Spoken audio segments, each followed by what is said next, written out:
ಅವಳ ಕಣ್ಣಲ್ಲಿ. Hi, welcome back to ನಾವು ಯೂಟ್ಯೂಬ್ ಚಾನಲ್. ನಾವು ಇದು ಮಾಡ್ತಿದ್ದೆ ಫ್ರೈಡ್ ರೈಸ್. ಬನ್ನಿ ಹೇಗೆ ಮಾಡೋದು ಅಂತ ನೋಡೋಣ.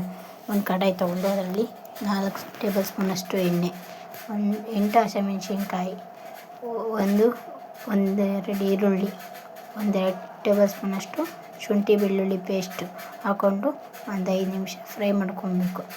ಶುಂಠಿ ಬೆಳ್ಳುಳ್ಳಿ ಪೇಸ್ಟ್ ಹಸಿ ವಾಸನೆ ಹೋಗೋರು ಒಂದು 5 ನಿಮಿಷ ಫ್ರೈ ಮಾಡಿದ್ದಾದಮೇಲೆ ಒಂದು ದೊಡ್ಡದು ಕ್ಯಾಪ್ಸಿಕಮ್ ಅದನ್ನು ಹಾಕ್ಕೊಂಡು ಒಂದು 5 ನಿಮಿಷ ಫ್ರೈ ಮಾಡ್ಕೊಬೇಕು.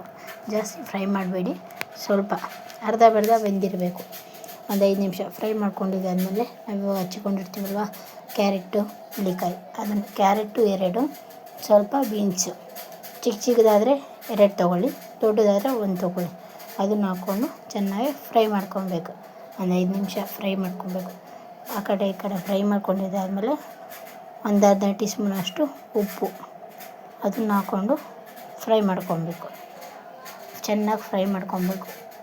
ಚೆನ್ನಾಗಿ ಫ್ರೈ ಮಾಡಿದ್ದಾದಮೇಲೆ ನಾವಿವಾಗ ಗರಂ ಮಸಾಲ ಪೌಡರ್ ಒಂದು ಅರ್ಧ ಟೀ ಸ್ಪೂನಷ್ಟು ಅದನ್ನು ಹಾಕ್ಕೊಂಡು ಮಿಕ್ಸ್ ಮಾಡ್ಕೊಬೇಕು.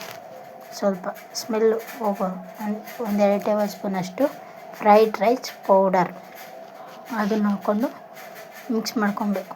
ಒಂದು 5 ನಿಮಿಷ ಚೆನ್ನಾಗಿ ಮಿಕ್ಸ್ ಮಾಡಿದ್ದಾದಮೇಲೆ ನಿಮ್ಮ ಹತ್ರ ವೆನಿಗರ್ ಇದ್ದರೆ ವೆನಿಗರ್ ಹಾಕ್ಕೊಳ್ಳಿ. ನನ್ನ ಹತ್ರ ವೆನಿಗರ್ ಇಲ್ಲ, ಅದಕ್ಕೆ ನಿಂಬೆಹಣ್ಣು ಹಿಂಡ್ಕೊತಿದ್ದೀನಿ. ಸ್ಟವ್ ಆಫ್ ಮಾಡಿಬಿಟ್ಟು ನಿಂಬೆಹಣ್ಣು ಹಿಂಡ್ತಾಯಿದ್ದೀನಿ. 1-2 ಟೇಬಲ್ ಸ್ಪೂನಷ್ಟು ನಿಂಬೆಹಣ್ಣು ಹಿಂಡ್ಕೊಂಡಿದ್ದಾದಮೇಲೆ ಮಿಕ್ಸ್ ಮಾಡ್ಕೊಬೇಕು. 1-2 ಟೇಬಲ್ ಸ್ಪೂನಷ್ಟು ನಿಂಬೆಹಣ್ಣು ಹಾಕ್ಕೊಂಡು ಮಿಕ್ಸ್ ಮಾಡ್ಕೊಬೇಕು.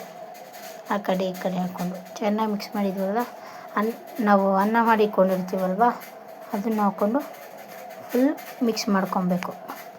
ಮಿಕ್ಸ್ ಮಾಡಿದಾದಮೇಲೆ ಸ್ವಲ್ಪ ಒಂದು ಸ್ಪೂನಷ್ಟು ಪೆಪ್ಪರ್ ಪೌಡರು, ಒಂದು ಸ್ವಲ್ಪ ಕೊತ್ತಂಬರಿ ಸೊಪ್ಪು. ಇಷ್ಟ ಆದರೆ ಲೈಕ್ ಮಾಡಿ, ಶೇರ್ ಮಾಡಿ, ಕಮೆಂಟ್ ಮಾಡಿ.